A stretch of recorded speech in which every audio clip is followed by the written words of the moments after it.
Bonjour à toutes et à tous et bienvenue dans ce nouveau podcast Histoire de papoter par Montre-moi l'histoire.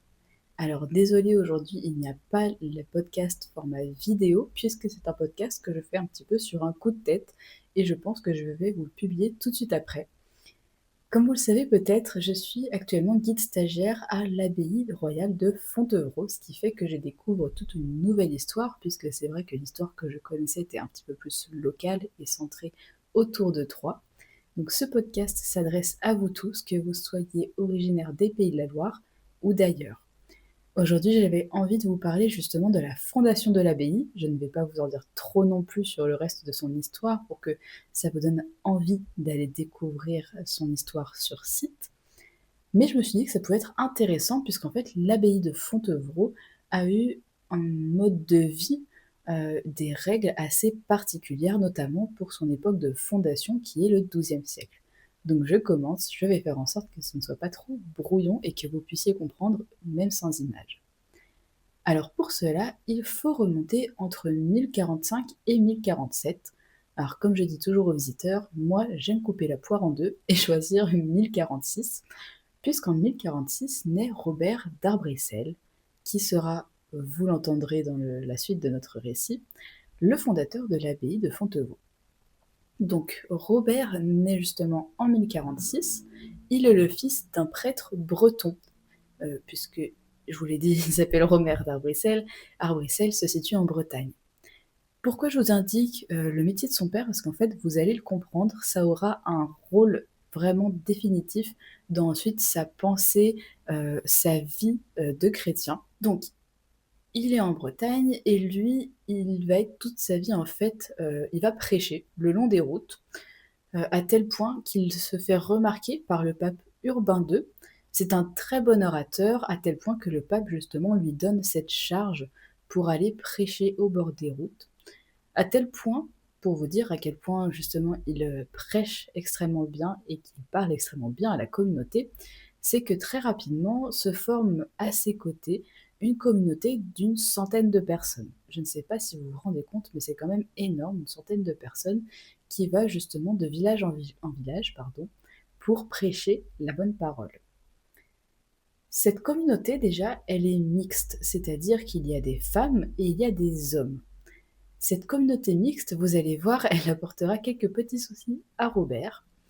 Et puis déjà là, en fait, ça fait un petit peu jaser, comme on pourrait dire. Déjà, c'est parce qu'en fait, dans cette communauté, il y a différentes classes sociales. Il peut y avoir des pauvres comme d'un petit peu plus nobles. Il peut y avoir aussi des femmes qui ont été mariées, donc qui sont veuves, ou bien des prostituées. Voilà. Lui, Robert, il croit en une société où tout le monde peut vivre ensemble. Et ce qui fait le plus parler, c'est la nuit, puisque la communauté ne se sépare pas pour dormir, les femmes et les hommes restent ensemble. Donc ça, ce sont des choses qui ne plaisent pas trop à la majorité de la société de l'époque. Mais Robert, il croit en son idée. Robert aussi, ses idées chrétiennes, ses croyances sont guidées notamment par la réforme grégorienne. La réforme grégorienne, ses deux grands principes, c'est de lutter contre la simonie, donc c'est éviter justement que les personnes en fait puissent acheter leurs charges dans la vie ecclésiastique, puisque ça se faisait à cette époque. Et aussi, elle lutte contre le nicolaïsme, qui est justement le mariage des prêtres. Donc, Robert se reconnaît justement dans cette deuxième lutte, puisqu'il est lui-même le fils d'un prêtre. Et pour lui, en fait, dès sa naissance, sa vie est un péché. C'est pour ça que tout le reste de sa vie, il va essayer de prêcher pour acheter son salut et entrer au paradis. Donc il est avec sa communauté d'une centaine de personnes. Et puis, très rapidement, les critiques s'intensifient et lui, il n'est pas là pour batailler en quelque sorte. Donc, il finit par choisir un endroit pour justement y installer sa communauté, comme lui reprochaient ses adversaires. Il choisit comme endroit justement Fontevraud, qui est une terre qui appartenait au seigneur de Montsoreau, qui est à quelques kilomètres de là. Robert avait des opposants, certes, mais il avait aussi des amis, dont justement ce seigneur en particulier. Donc, l'endroit est idéal puisque Fontevraud est entouré de forêts. Les forêts, justement, ça permet d'être reclus du monde mais ça permet aussi d'avoir du bois pour construire les premières habitations. Donc c'est un lieu idéal. Robert participe donc à l'installation de sa communauté dès 1101 sur l'emplacement qu'on connaît aujourd'hui à l'abbaye.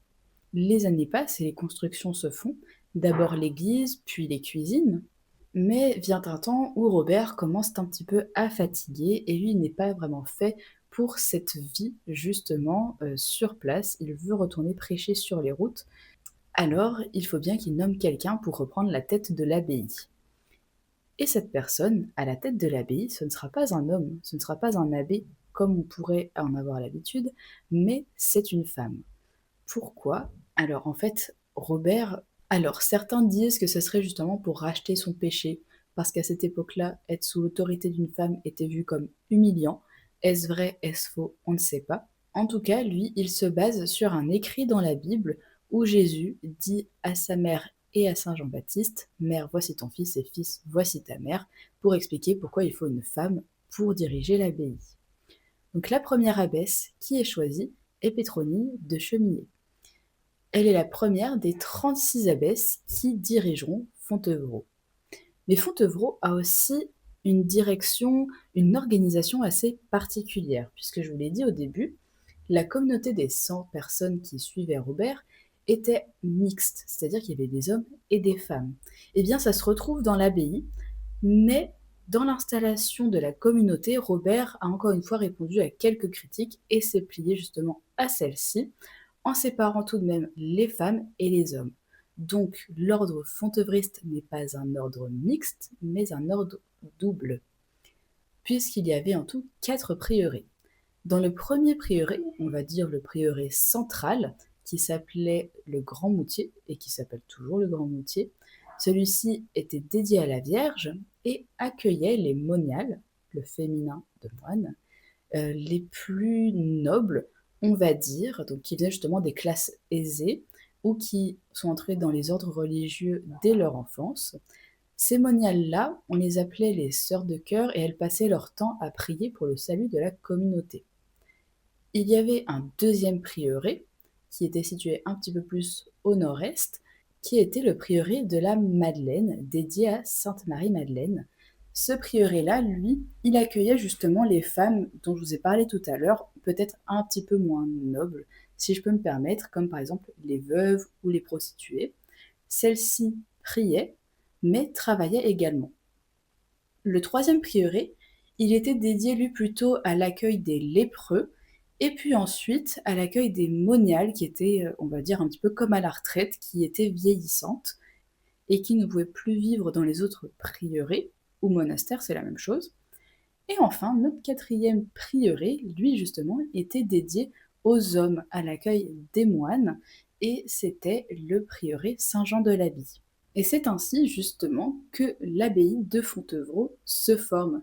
Il y a donc un monastère, un prieuré, on va dire, qui est central, où se trouve l'abbesse qui va régir tout l'ordre fontevriste en entier. Il faut savoir que l'ordre fontevriste se répand extrêmement vite et lors de sa plus grande expansion, on retrouve des prieurés dans le sud de l'Angleterre jusqu'au nord de l'Espagne, ce qui est énorme en soi dans l'Europe médiévale. Donc ça, c'était pour la fondation de l'abbaye de Fontevraud, mais notre Robert, justement, lui, repart ensuite sur les routes pour continuer de prêcher. Il meurt un petit peu plus tard, en 1117, au prieuré d'Orsan. Alors, concernant son inhumation, ça a été un petit peu une bataille, puisque Pétronie de Chemillé, elle, voulait le ramener à Fontevraud. Alors les directeurs du prieuré, eux, étaient contre, puisqu'évidemment c'était un avantage pour eux d'avoir ces reliques. Puis elle a fini par obtenir gain de cause après s'être plainte auprès du pape. Donc oui, elle était très déterminée à ramener les ossements.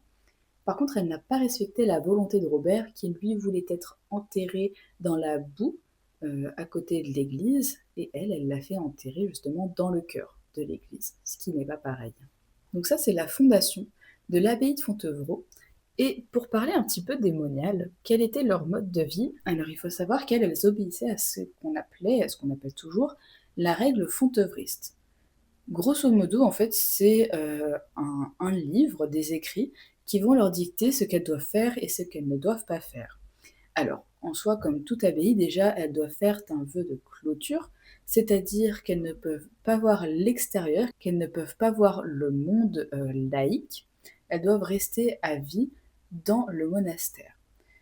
Elles font aussi un vœu de chasteté, donc non, elles ne communiquaient pas avec les moines du prieuré voisin.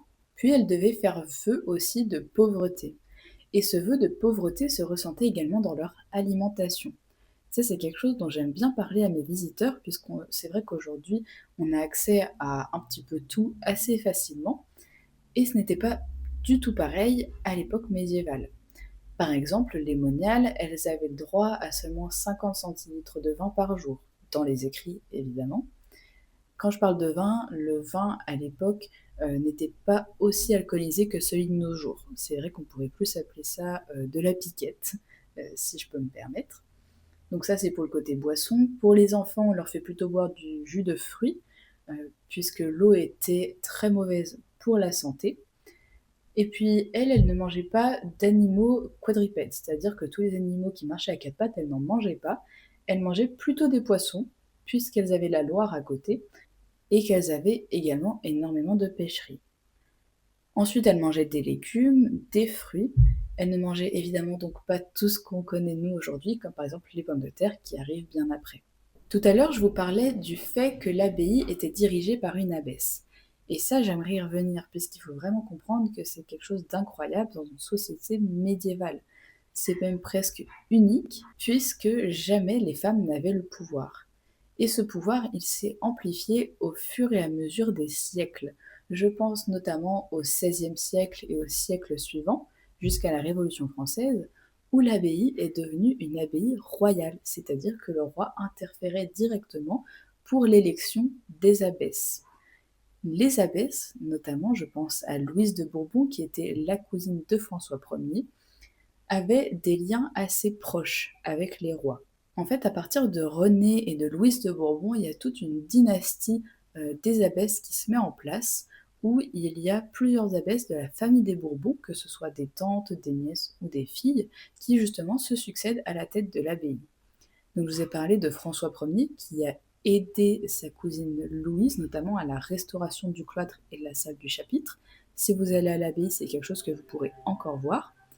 Mais je pense également à Louis XIV, qui a très fortement recommandé l'élection, alors accrochez-vous bien pour le nom, mais de Marie-Gabrielle Madeleine Adélaïde de Rochechouart de Mortemart. Qui était-elle? Eh bien, c'était tout simplement la sœur de Madame de Montespan, qui était elle-même la favorite de Louis XIV. Donc ça, c'est pour vous montrer aussi les liens entre l'abbaye et le pouvoir royal, notamment après le XVIe siècle. Voilà, j'ai essayé de vous parler un petit peu de cet ordre incroyable qui était l'ordre fontevraudiste, qui a disparu à la Révolution française, ce qui a impacté aussi l'architecture de l'abbaye elle-même. Si vous avez des questions, des remarques, n'hésitez pas à venir m'envoyer un petit message privé ou à écrire un commentaire. Et puis, dans les mois à venir, si vous voulez, nous pourrons faire la partie 2, où nous pourrons parler aussi du rôle d'Aliénor de la famille Plantagenet dans l'abbaye royale. On pourrait même aborder la période carcérale ou encore la période contemporaine avec tout ce qui est la création artistique.